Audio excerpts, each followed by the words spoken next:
truth, love, and the good. Here we go. Welcome to the podcast. I'm David Tian, one of your co-hosts, and I'm joined here by Stefan Ravalli. How you doing, Stefan? I'm doing great. Excited for today's discussion. Yes, and just in case you don't know who we are, quick intro. I'm David Tian, and for over the past 13 years, I've been helping hundreds of thousands of people in over 87 countries attain success, happiness, and fulfillment in life and love. Very broad, covering everything from relationships and dating and life coaching and psychotherapeutic issues. And Stefan, how about a quick intro on who you are? Well, I'm a meditation and mindfulness teacher, as I've been doing for many, many years, and I'm also now a mindful service teacher. That's my big mission through my Serve Conscious project, hoping to teach people how to experience fulfillment, happiness, and skills that are infinitely valuable via any service role. And that's the focus now. I'm also just a general conscious conversation starter. I'm doing work with a lot of content creation around spreading the word on mindfulness and its power. Awesome. Okay, so let's just dive into our topic for today. And it's all about the value of discomfort and leaning in. And actually, how about you introduce us, Stefan? Yeah, totally.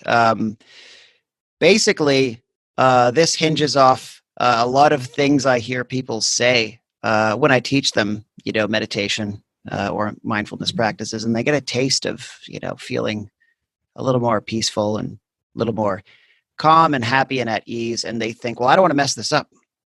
I want to just keep my environment, controlled, homogeneous, and without disturbance, so I can continue to ride this wave of ease and calm. And the first thing they think is, oh, they got to get away. They got to get away and run to the woods and live some simple agrarian lifestyle, maybe, and not have any of these dirty, ugly challenges of urban life and all of this, hustle and bustle and dirt and smog and yelling. That's not for us. Let's just live a good life. And I think that's just trying to escape challenges, when challenges are in fact the monastery that you are seeking, not the monastery itself, though it has value. It's not really the right reasons that people are looking for it. They're just looking for a way out. And so I want to talk about the power of being here in the life you're in now. That is the best medium for transformation.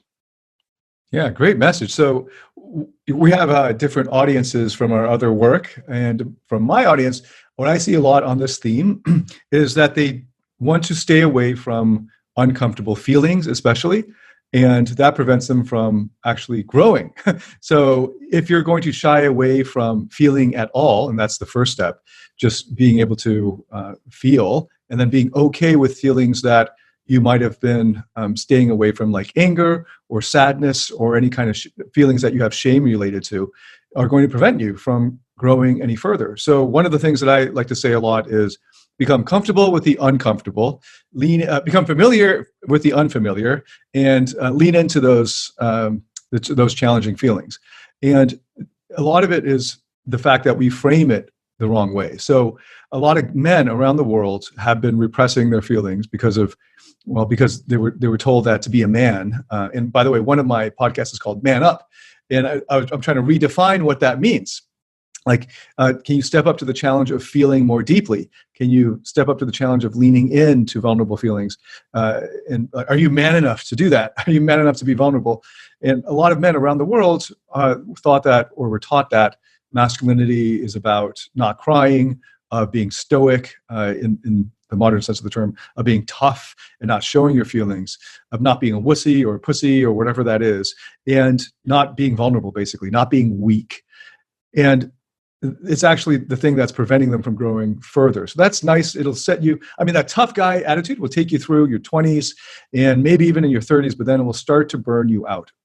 And you'll see that your relationships and these deeper aspects of life will just go right by you, unless you have the courage to lean into those emotions that you've been repressing, that we as men generally repress for so long, of sadness and tenderness and loneliness, and feeling those feelings. That's step one. but that is going to feel uncomfortable. And if you can't get past that step, you're not going to get any further. So that whole, like, it's an easy thing to remember. Become comfortable with the uncomfortable, familiar with the unfamiliar, and actually make that part of how you approach life.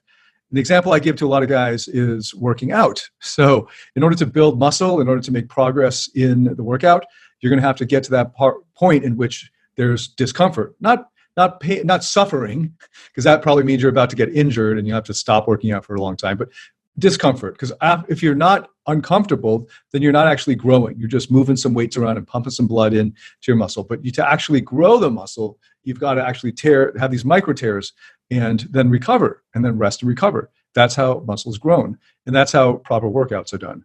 But a lot of people, they stop short of that in their emotional lives, in their psychological growth. And it's amazing because a lot of the people who do that pride themselves on being tough guys, masculine men. But that's exactly the thing that they're not having the courage to do, to lean in to the uncomfortable feelings. But that's the way through. The value of discomfort is everything. Like, you can't get to the other side of the bridge without going through that bridge, without going across that bridge, that dark tunnel. Yeah, and I feel like this belief that we need to live a life beyond suffering, I mean, that is definitely an aspiration to have, but people misunderstand what suffering means in the, let's call it like Eastern wisdom terms. Suffering isn't discomfort. That's not what suffering is. Suffering is non-acceptance and resistance to whatever's happening. So you're having an experience and you're saying, no, I'm not having this right now. And there is reactivity to the experience, and everything that gets kicked up there is what causes suffering. That sort of tension in between, what's happening and what you feel should be happening, what your own little narrow perspective of the world feels should be happening, when a much bigger, wiser picture of life is actually in operation here and isn't going to conform to that. So, end suffering with acceptance, and you're good. That doesn't mean discomfort ends. It just simply means you can now accept the discomfort. And a lot of people that I've come across in my journeys start a spiritual practice, and they feel like that is now their sort of like ejector seat out of having to experience discomfort, which they misunderstood. It's actually their way out of suffering, not their way out of discomfort. And I know that I've met people like this because I was one of those people. I definitely thought, oh, okay, great. I don't have to feel those unpleasant feelings anymore. And I felt kind of like, that very like dude, like sort of hope that I don't have to be bogged down by all these annoying feelings anymore. I can just like hover aloft above all of these petty mortal concerns and not have to really face, the storms in me. And that leads to more suffering, because what ends up happening is when that stuff does come up, you don't accept it. You say, no, shouldn't be having these. I need to be an awakened being who is very demure and very above all of that and very, and this image we have of this, pious figure, that's not what, like a, whatever you want to call it, a fully awakened, self-mastered man or woman is or looks like. Because if you are truly, established in yourself, and if you are truly living mindfully, which means like paying attention and accepting whatever happens without like, cringing up and karate stancing against whatever's happening, it means that you're no longer resisting any aspect of yourself that reveals itself.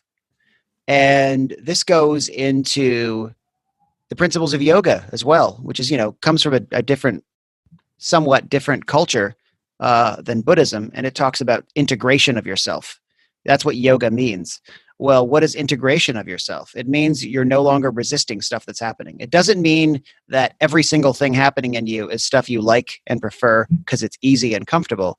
It means stuff that's happening is uncomfortable, and you're able to invite it to the table see what it has to say, and learn how to relate to it, rather than just, thinking it doesn't belong because it doesn't match some ideal you have.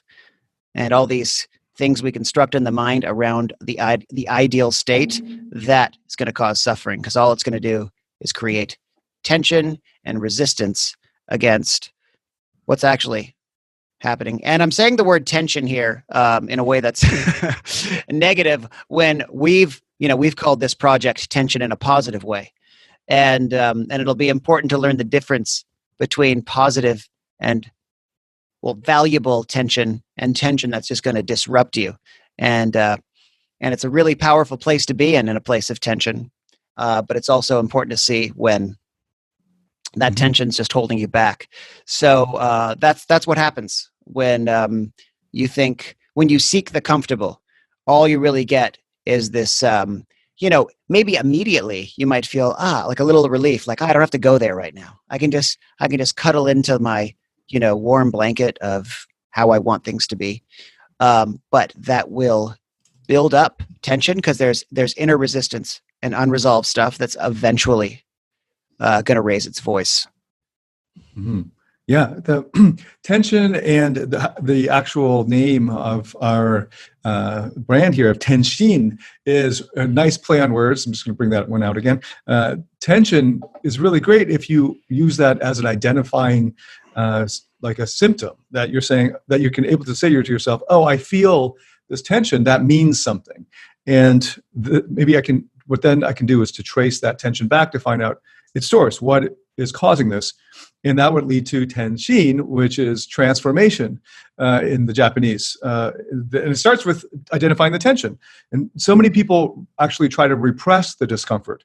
So when you feel the discomfort and you're at the edge of your comfort zone in whatever ways, even if you're just sitting and doing a body scan in your meditation and something comes up and you really don't want to feel that anymore, and if you just try to ignore it or shut it down or try to let it, just try to pretend like it's not there, you're actually suppressing, which will lead over time to repression. And hopefully you understand what repression is and how bad it is, because repression means the thing doesn't go away. It never goes away.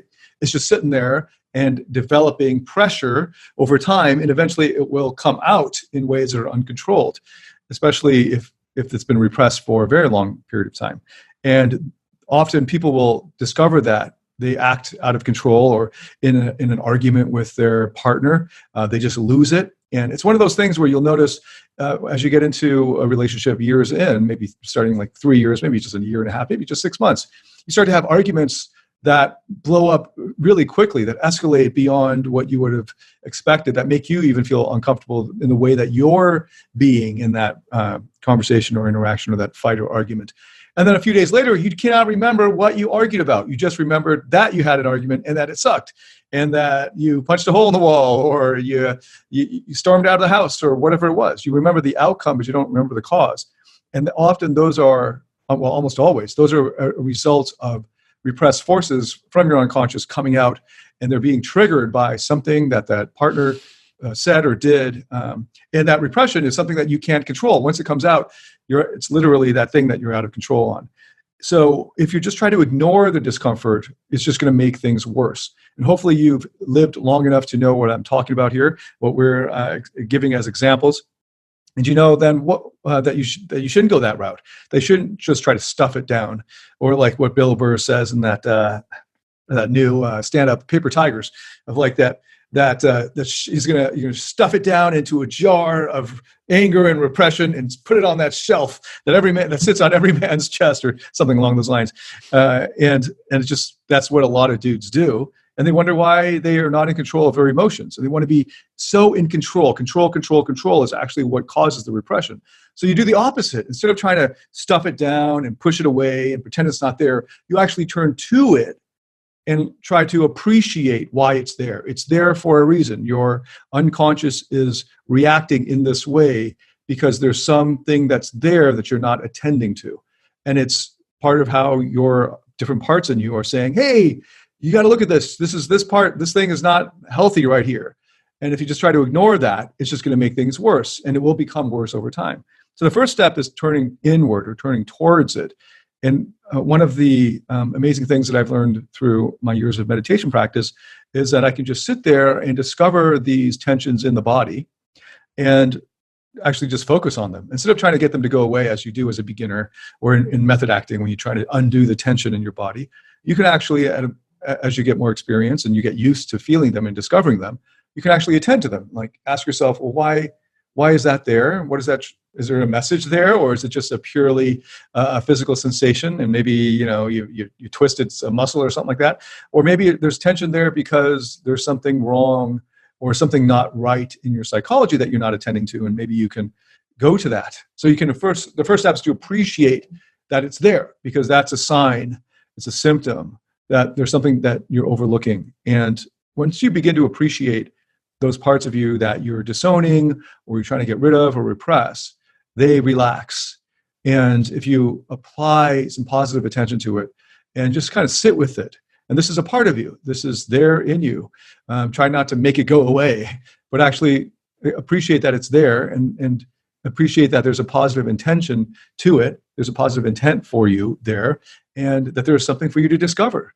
And as you lean in and turn towards it and spend time with it, attend to it, it will often, over time, reveal to you important lessons for you to go forward with. Yeah, and I feel simply the observing of it, simply putting your attention on it, noticing it to begin with, and not rejecting it, right there is transformative. Right there can absolutely change the game for you. You don't have to do anything about it.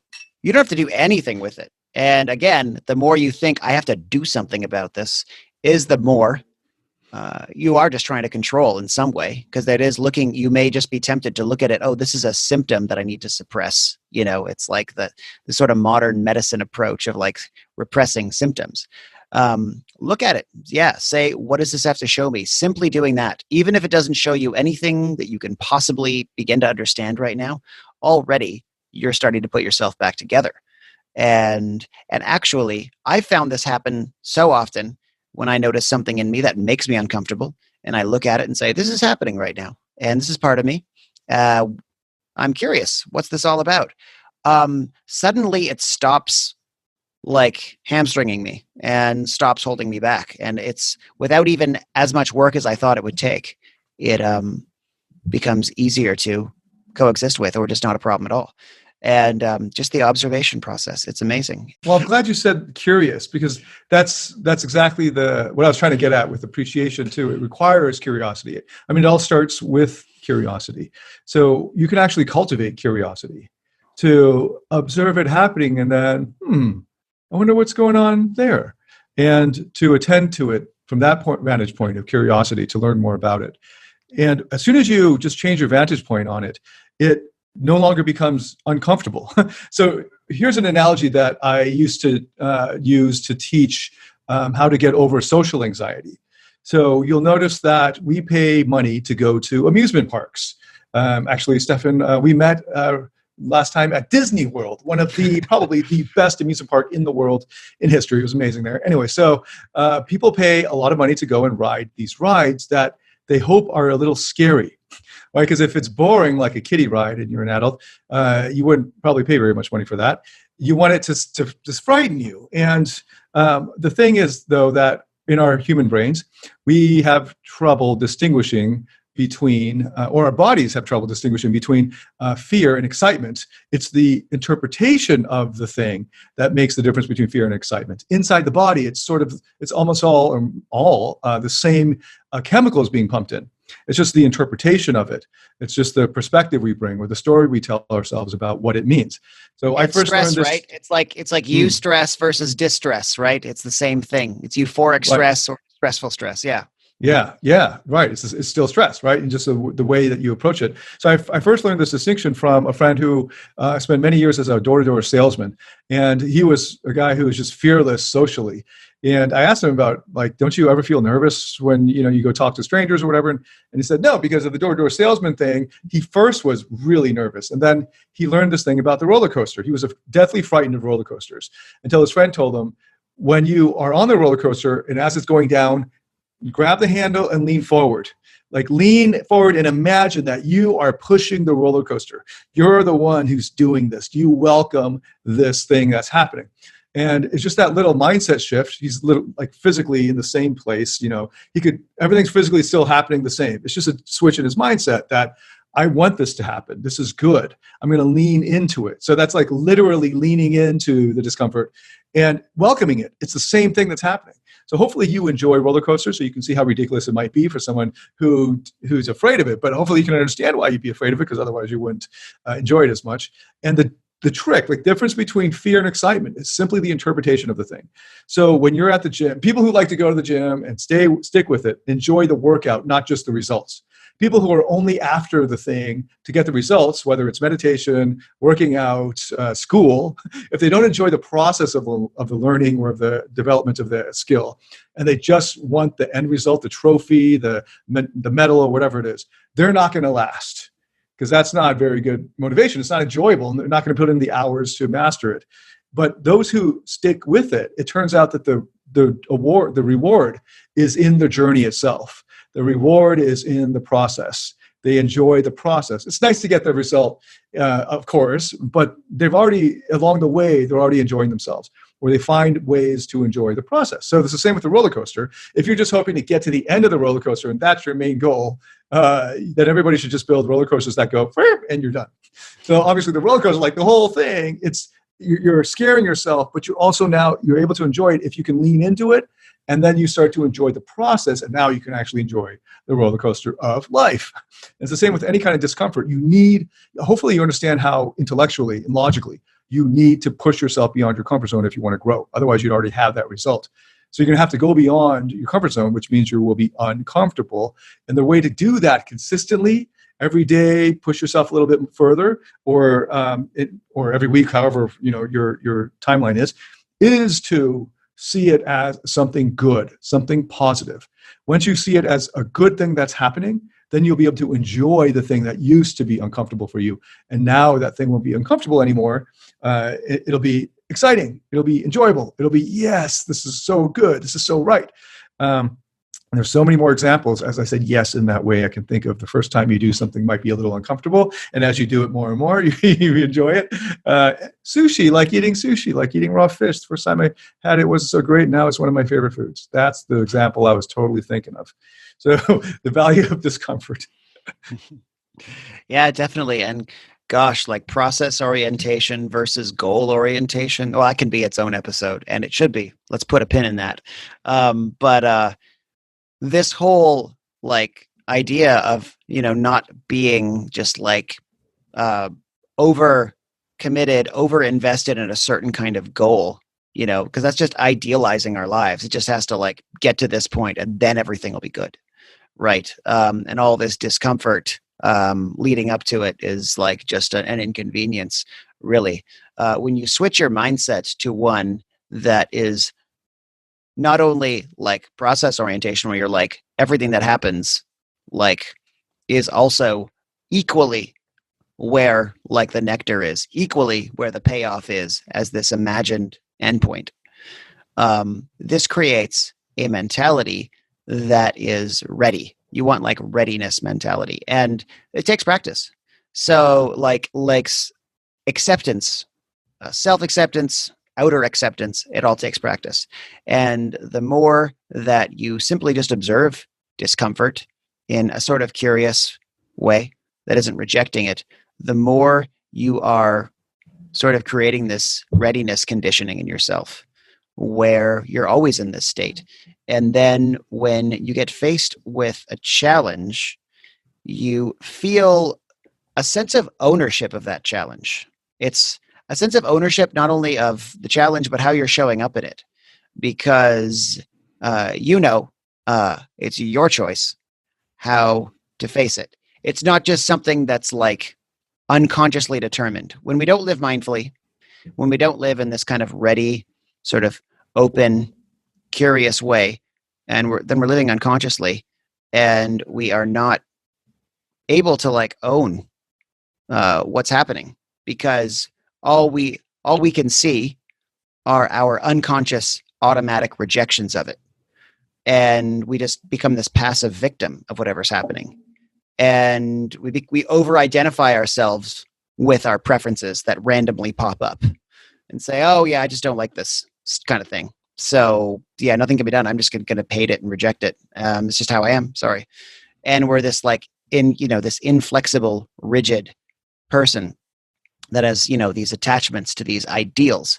But then when we become kind of open and ready, then we're able to just kind of like say yes. You're saying yes internally, and this is important to know to distinguish the difference between, yes as like an agreement, like, absolutely, whatever you want, here, take all my money. I mean, you live in South Asia, like you can't just walk around saying yes to everything. You'd be broke, right? Like can't walk around a night market saying yes to everything. Externally, you could say no, you could be tough, you could have boundaries like out the wazoo, but internally you're saying, yes, this is what's happening and I'm absolutely ready for it, whatever it is. And I'm owning the results. I'm owning how I show up to it. And I know that I have total control and ownership of it because I'm paying attention to it. I'm not just letting it happen unconsciously. It's putting yourself back in the driver's seat, basically. Yeah, great point. Yeah, seeing yourself as in the driver's seat, that these things are happening and you don't have to react to them or they don't have to control you. You can just observe them and then attend to them. And be curious towards them. And man, we've actually covered a lot of ground here. I thought we were just going to go with the discomfort, but we went into the journey, the process mentality, and resistance, and appreciating and the curiosity, repression. So lots and lots of good stuff here. Now, this is part of a new brand that we've been launching, and this one is called Tension. And you can find out more about it at tensionmindfulness.com.